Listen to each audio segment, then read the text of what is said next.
ഇത്തവണ എൻ്റെ യാത്ര നിബിഡമായ വനത്തിലേക്കായിരുന്നു. എഡിറ്റിങ്ങിനായി ഇരുന്ന സമയം കാടിൻ്റെ ഓരോ ഷോട്ടുകളും കൺമുന്നിലൂടെ കടന്നുപോയപ്പോൾ ഹൃദയത്തിലേക്ക് തുളഞ്ഞു കയറിയത് ഒരേ ഒരു മുഖം, മധുവിൻ്റെ മുഖം.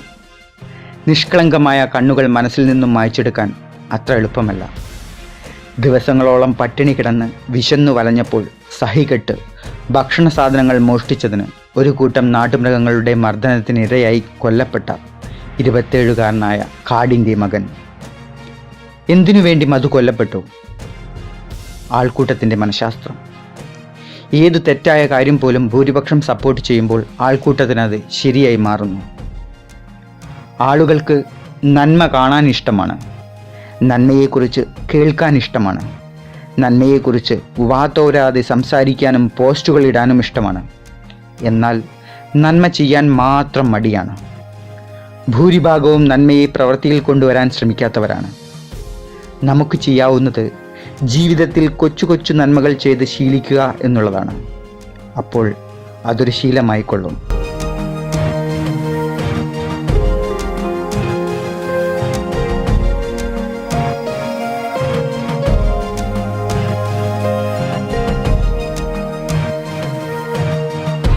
മധുവിന് സംഭവിച്ച ഇതേ ദുരന്തം വേറൊരു പ്രദേശത്തായിരുന്നുവെങ്കിൽ ഇവിടെ കൊലയാളികളായി അറസ്റ്റ് ചെയ്യപ്പെട്ടവർ ഈ ദുരന്തത്തിനെതിരെ ഘോരഘോരം പ്രസംഗിച്ചേനെ. ഒരുപാട് പോസ്റ്റുകളും കമൻസുകളും ആക്രോശങ്ങളും അലർച്ചകളും നടത്തിയേനെ. ആദ്യമേ ഞാൻ തീരുമാനിച്ചതാണ്. മധുവിൻ്റെ ദുരന്തത്തോടെ ഞാനത് കൂടുതൽ ഉറപ്പിക്കുന്നു. എൻ്റെ യൂട്യൂബിലൂടെയുള്ള വരുമാനം ഭാവിയിൽ കാടിൻ്റെ മക്കൾക്കും തെരുവിൽ അലയാൻ വിധിക്കപ്പെട്ടവർക്കും അനാഥർക്കും വേണ്ടിയുള്ളതായിരിക്കും. മധുവിനെ സ്മരിച്ചുകൊണ്ട് ഈ യാത്രയെ ഞാൻ നിങ്ങളിലേക്ക് പകരട്ടെ. യാദൃച്ഛികമെന്ന് പറയട്ടെ, ഇത്തവണത്തെ വീഡിയോയിൽ എൻ്റെ വഴികാട്ടി മറ്റൊരു കാടിൻ്റെ മകൻ തന്നെയായിരുന്നു. പേര് തിരുമലേശ്വർ. പക്ഷേ തിരുമലേശ്വറും മധുവും തമ്മിൽ ഒരുപാട് അന്തരങ്ങളുണ്ട്. രണ്ടുപേരും കാടിൻ്റെ മക്കളാണെന്നുള്ള സാമ്യത മാത്രമേ ഉള്ളൂ.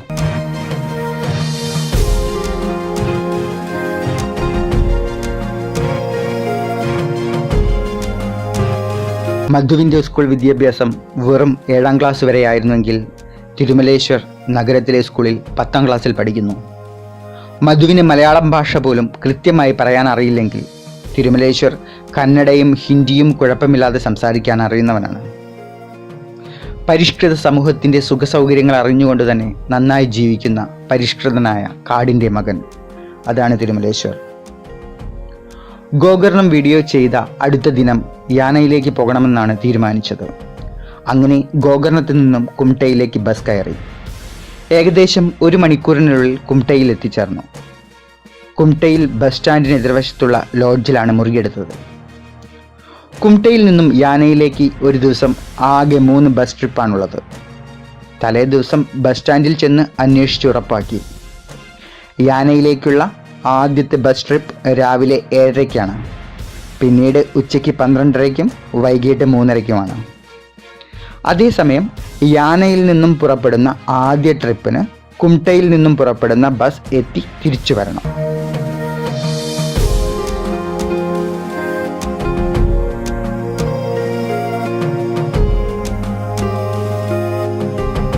ഏഴരയ്ക്ക് കുംട്ടയിൽ നിന്നും എടുക്കുന്ന ബസ് 1 മണിക്കൂർ കൊണ്ട് ഏകദേശം 8:30-യോടെ യാനയിൽ എത്തിച്ചേരും. അതേ ബസ് 8:45-ഓടെ വീണ്ടും യാനയിൽ നിന്ന് കുംട്ടയിലേക്ക് പോകും. അത് കഴിഞ്ഞുള്ള ട്രിപ്പ് 2:30-ക്കാണ്. ഇനി തിരിച്ച് കുംട്ടയിലേക്ക് 2:30-ക്കാണ് ബസ് ലഭിക്കുക. അത്രയും സമയം യാനയിൽ ചെലവഴിക്കാം. ഞാൻ ആദ്യത്തെ ബസ് ട്രിപ്പിനായി 7:10-ഓടെ റൂമിൽ നിന്നും ബസ് സ്റ്റാൻഡിലേക്ക് ഇറങ്ങി. അല്പനേരത്തെ കാത്തിരിപ്പിന് ശേഷം ഏകദേശം 7:20-ഓടെ യാനയിലേക്കുള്ള ബസ് ട്രാക്കിൽ വന്നു. ബസ് സ്റ്റാൻഡിൽ നിന്നും വളരെ കുറഞ്ഞ ആളുകൾ മാത്രമേ യാനയിലേക്ക് ഉണ്ടായിരുന്നുള്ളൂ. ഇടയ്ക്ക് ചില സ്ഥലങ്ങളിൽ നിന്നും കുറച്ചാളുകൾ കയറുകയും ഇറങ്ങുകയൊക്കെ ചെയ്യുന്നുണ്ടായിരുന്നു. ബസ് മുന്നോട്ട് നീങ്ങും തോറും ഉൾക്കാട്ടിലേക്കാണ് നീങ്ങുന്നതെന്ന് ബസ്സിൻ്റെ ഇരുവശങ്ങളിലേക്ക് നോക്കുമ്പോൾ നമുക്ക് മനസ്സിലാവും. ആ കാട്ടിനുള്ളിലും നിരവധി മനുഷ്യർ താമസിക്കുന്നുണ്ടാവണം. അങ്ങനെ ബസ് യാനയിലെത്തുമ്പോഴേക്കും ബസ്സിനുള്ളിൽ ഡ്രൈവറെയും കണ്ടക്ടറും കൂടാതെ ഞാനും മുൻപ് സൂചിപ്പിച്ച കാടിൻ്റെ മകൻ തിരുമലേശ്വറും മാത്രമാണ് ഉണ്ടായിരുന്നത്.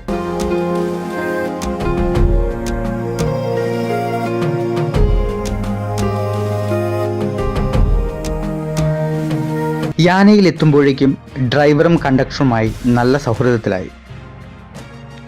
കാടിനുള്ളിൽ ചെറിയൊരിടം, യാനയെ സ്വീകരിക്കുന്ന ഒരു കവാടം, തുടർന്ന് കാട്ടിനുള്ളിൽ ചെറിയൊരു പാർക്കിംഗ് ഏരിയയും. നിങ്ങൾ കൊണ്ടുവരുന്ന ഏതു വാഹനവും ഇവിടെ പാർക്ക് ചെയ്യണം. ഇവിടെ നിന്ന് ഏകദേശം 1.5 കിലോമീറ്റർ കാൽനടയായി കാട്ടിലൂടെ യാത്ര ചെയ്തു വേണം പ്രധാന ആകർഷണ കേന്ദ്രത്തിൽ എത്തിച്ചേരാൻ. പാർക്കിംഗ് ഏരിയയോട് ചേർന്ന് കുടിവെള്ളവും സ്നാക്സും സോഫ്റ്റ് ഡ്രിങ്ക്സും ഒക്കെ കിട്ടുന്ന ചെറിയൊരു ഷോപ്പുണ്ട്. കാട്ടിൽ നിന്ന് ലഭിക്കുന്ന തേനും നിരവധി പച്ചമരുന്നുകളൊക്കെ ഈ ഷോപ്പിൽ വിൽപ്പനയ്ക്കായി വെച്ചിട്ടുണ്ട്. ഷോപ്പ് കഴിഞ്ഞ ഉടനെ യാത്രികർക്കായി ടോയ്ലറ്റ് സൗകര്യവും ലഭ്യമാണ്. ബസ് ഇറങ്ങിയപ്പോൾ കണ്ടക്ടർ തിരുമലേശ്വരനോട് കന്നഡയിൽ എന്തോ വിളിച്ചു പറഞ്ഞു. വേഗത്തിൽ നടന്നു പോവുകയായിരുന്ന തിരുമലേശ്വർ അവിടെ നിന്നു. എന്നോട് കണ്ടക്ടർ ഹിന്ദിയിൽ അവനോടൊപ്പം പോയിക്കൊള്ളാൻ പറഞ്ഞു. തിരുമലേശ്വർ യാനയിലേക്കാണ് പോകുന്നത്. അവന് ഹിന്ദി നന്നായി വഴങ്ങുന്നുണ്ട്.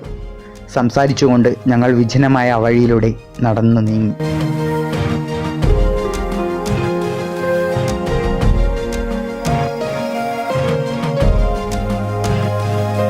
തിരുമലേശ്വർ കുംട്ട സിറ്റിയിലെ സ്കൂൾ ഹോസ്റ്റലിൽ നിന്നാണ് പഠിക്കുന്നത്. ഇന്ന് ക്ലാസ്സില്ലായിരുന്നോ? ചന്ദ്രഗ്രഹണമായതുകൊണ്ട് സ്കൂളിന് അവധിയാണെന്ന് അവൻ മറുപടി നൽകി. അപ്പോഴാണ് ചന്ദ്രഗ്രഹണമാണെന്നുള്ള കാര്യം ഞാനും അറിയുന്നത്. യാത്രയിലായതു കാരണം അറിഞ്ഞതേയില്ല. മുന്നോട്ട് നീങ്ങും തോറും ഉൾക്കാടിൻ്റെ സംഗീതം, അത് നമ്മൾക്ക് നന്നായി അനുഭവിച്ചറിയാം.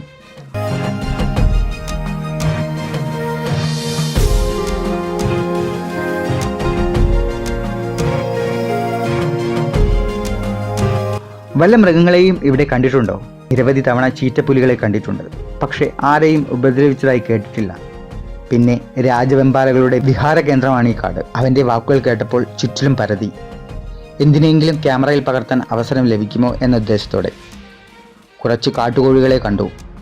ക്യാമറ അവയ്ക്ക് നേരെ തിരിക്കുന്നതിന് മുമ്പ് അവ കാടിനുള്ളിലേക്ക് ഓടിക്കയറി. തിരുമലേശ്വർ ഒരു വലിയ കല്ലെടുത്ത് ആ കാട്ടിനുള്ളിലേക്ക് ഒരു ഏറ് കൊടുത്തു. കോഴികൾക്ക് കൊണ്ടില്ല. അവർ ഇങ്ങനെ കോഴികളെ എറിഞ്ഞു വീഴ്ത്താറുണ്ടത്രേ. പാകം ചെയ്താൽ നല്ല രുചിയാണെന്നും അവൻ പറഞ്ഞു. വഴികളിൽ നിറയെ കാഴ്ചകൾ ഒരുക്കി പ്രകൃതിയിരുന്നു. ചെറിയ ചെറിയ വെള്ളച്ചാട്ടങ്ങൾ, ഭീമാകാരമായ വൃക്ഷമുത്തശ്ശന്മാരും മുത്തശ്ശികളും, ചെറുതും വലുതുമായ പാറക്കൂട്ടങ്ങൾ, നേർത്ത കുളിർമയുള്ള അന്തരീക്ഷം. നിബിഡമായ കാടുകൾക്കിടയിലൂടെ ആകാശച്ചിരുകളെ കണ്ടെത്താൻ തന്നെ നന്നേ ബുദ്ധിമുട്ടി. കുറച്ചുകൂടി ദൂരം നടന്നപ്പോൾ തിരുമലേശ്വരന് പോകാനുള്ള സ്ഥലമെത്തി. പക്ഷേ അവൻ പോയില്ല. ഇവിടെയെല്ലാം ഞാൻ കാണിച്ചു തരാം. വളരെ ആവേശത്തോടെ അവൻ എൻ്റെ ഗൈഡായി സ്വയം മാറുകയായിരുന്നു.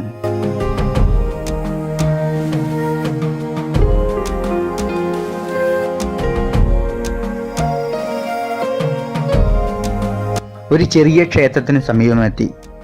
അവിടെ നിന്നും 370 സ്റ്റെപ്പുകളുള്ള ഗോവണി കയറിപ്പോയാൽ പ്രധാന ഭാഗത്തെത്തും. എനിക്ക് മുന്നിൽ ഓരോന്നായി കാണിച്ചുകൊണ്ട് തിരുമലേശ്വരം നടന്നു. കർണാടക സംസ്ഥാനത്തിലെ ഉത്തര കന്നഡ ജില്ലയിൽ കുംട്ടയുടെ ഒരു വനപ്രദേശമാണ് യാന. ഈ യാനയിൽ കാണുന്ന പാറശിഖരങ്ങൾ കാർസ്ട്രോക്ക് ഫോർമേഷനിലുള്ള പാറകളാണ്. അതായത് ലായനീയാകൃതിയിലുള്ള പാറക്കഷ്ണങ്ങളിൽ നിന്നും രൂപപ്പെട്ടത്. സിങ്ക് ഹോളുകളും ഗുഹകളും ഉള്ള ഭൂഗർഭ ഡ്രെയിനേജ് സംവിധാനങ്ങളാണ്.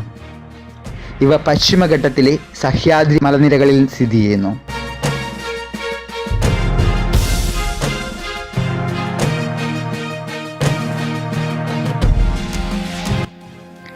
യാന കാർവാറിൽ നിന്ന് 60 കിലോമീറ്ററും സിർസിയിൽ നിന്ന് 40 കിലോമീറ്ററും കുംട്ടയിൽ നിന്ന് 31 കിലോമീറ്ററും അകലെ സ്ഥിതി ചെയ്യുന്നു. ഭൈരവേശ്വര ശിഖര, മോഹിനി ശിഖര എന്നു പേരുള്ള 2 അസാധാരണമായ പാറക്കൂട്ടങ്ങളാണ് ഇവിടുത്തെ പ്രധാന ആകർഷണം. ഭൈരവ ശിഖര 120 മീറ്റർ, അതായത് 390 അടി.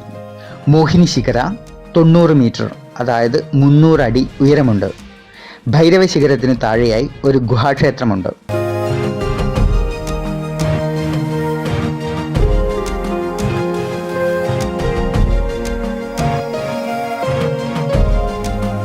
ഐതിഹ്യമനുസരിച്ച് ഭസ്മാസുരനുമായി ഈ സ്ഥലത്തെ ബന്ധപ്പെടുത്തുന്നു. ശിവനിൽ നിന്നും ഭസ്മാസുരൻ ഒരു വരം നേടിയെടുത്തു. താൻ ആരുടെയെങ്കിലും തലയിൽ കൈവച്ചാൽ ഉടനടി അയാൾ ഭസ്മമായി തീരും. ഇത് ശിവനിലും പരീക്ഷിക്കാൻ ഭസ്മാസുരൻ ആഗ്രഹിച്ചു. ശിവൻ വിഷ്ണുവിനോട് ഇത് തടയാനായി സഹായം അഭ്യർത്ഥിച്ചു. വിഷ്ണു സുന്ദരിയായ ഒരു മോഹിനിയായി വേഷം മാറി. തൻ്റെ സൗന്ദര്യം കൊണ്ട് മോഹിനി ഭസ്മാസുരനെ വീഴ്ത്തുകയും കൂടെ നൃത്തം ചെയ്യാൻ വെല്ലുവിളിക്കുകയും ചെയ്തു. നൃത്തം നടക്കുന്നതിനിടയിൽ വിഷ്ണുവായ മോഹിനി തന്ത്രപരമായി തൻ്റെ കൈകൾ തലയിൽ സ്വയം വെച്ച് നൃത്തം ചെയ്തു. ഇതേ നൃത്തം ഭസ്മാസുരൻ അനുകരിക്കുകയും തൻ്റെ തലയിൽ സ്വയം കൈവയ്ക്കുകയും ചെയ്തു. ആ നിമിഷം അയാൾ ശക്തമായ മിന്നൽ പിണരോടെ ഭസ്മമായി മാറി. ആ മിന്നൽ പിണരിൽ നിന്നാണ് പാറകൾക്ക് കടുത്ത കറുപ്പ് നിറം ലഭിച്ചതെന്നും ഐതിഹ്യം.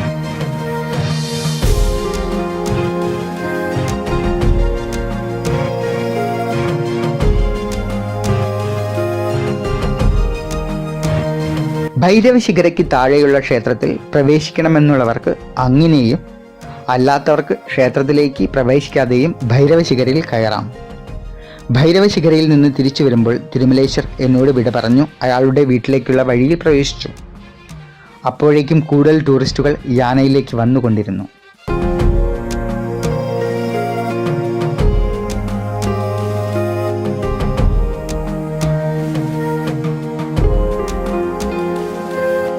ആരുടെയും ശല്യമില്ലാത്ത ഒരിടത്ത് ഒരു അരുവി എൻ്റെ കണ്ണിൽ പെട്ടു. ഞാൻ അവിടെ കുറച്ച് സമയം ചെലവഴിച്ചു. കാടിൻ്റെ സംഗീതം, മൃദുലമായ കാറ്റ്, സ്ഫടിക സമാനമായ ശുദ്ധജലം. അല്പം കൈക്കുമ്പിളിൽ കോരിയെടുത്ത് കുടിച്ചു. നേർത്ത കുളിർമ പകർന്നുകൊണ്ട് എല്ലാ ഇന്ദ്രിയങ്ങളെയും അത് തണുപ്പിച്ചു. അവാജ്യമാണ് ഈ സൗന്ദര്യം. സകലതും മറന്നു ഞാൻ ആ കാട്ടിൽ അലിഞ്ഞു. അജ്ഞാതമായ അനുഭൂതികളാൽ എൻ്റെ മനസ്സും ശരീരവും നിറഞ്ഞു. ഇപ്പോൾ ഈ കാടും ഞാനും മാത്രം.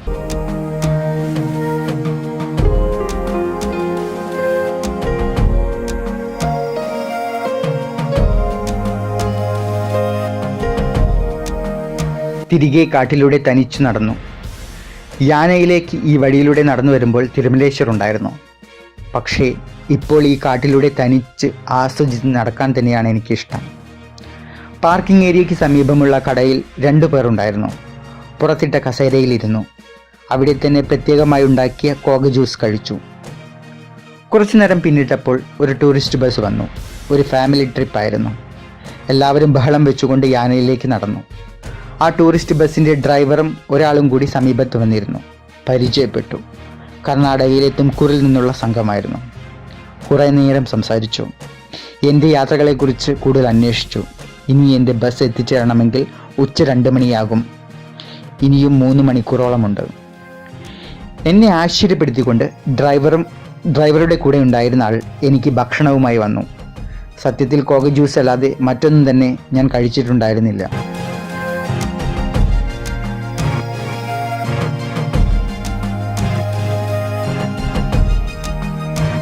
അവർ തന്നെ പാകം ചെയ്ത ഉപ്പുമാവും കേസരിക്ക് സമാനമായ മധുരമുള്ള ഒരിനവും. ഞാൻ അവരോട് നന്ദി പറഞ്ഞു. ഇന്ന് എഡിറ്റ് ചെയ്യുമ്പോൾ ഈ കാട്ടിനുള്ളിൽ അവിചാരിതമായി ലഭിച്ച ഭക്ഷണത്തിൻ്റെ ഷോട്ടുകൾ കാണാനിട വന്നപ്പോൾ വീണ്ടും മധുവിൻ്റെ മുഖം തെളിഞ്ഞു വന്നു. വിശക്കുന്നവനെ തിരിച്ചറിയുന്നവന് ഒരു ദൈവികതയുണ്ടാവും. എൻ്റെ യാത്രയിൽ പലപ്പോഴും ഭിക്ഷയാചിക്കുന്നവർ എനിക്ക് നേരെ കൈനീട്ടുമ്പോൾ പണത്തിനു പകരം ഭക്ഷണം തന്നെയാണ് അവർക്ക് വാങ്ങി നൽകാറുള്ളത്. വീഡിയോ തുടങ്ങുമ്പോൾ അനുസ്മരിച്ചതുപോലെ അവസാനിപ്പിക്കുമ്പോഴും മധുവിനെ സ്മരിച്ചുകൊണ്ട് ഈ യാത്ര ഞാൻ അവസാനിപ്പിക്കട്ടെ. ഇനി ഒരു മധുമാരുടെയും സാഹചര്യം ഈ സമൂഹത്തിൽ ജനിക്കാനിടവരരുതെന്ന പ്രാർത്ഥനയോടെ നിങ്ങളുടെ സ്വന്തം പ്രസൂൺ ബാനർജി.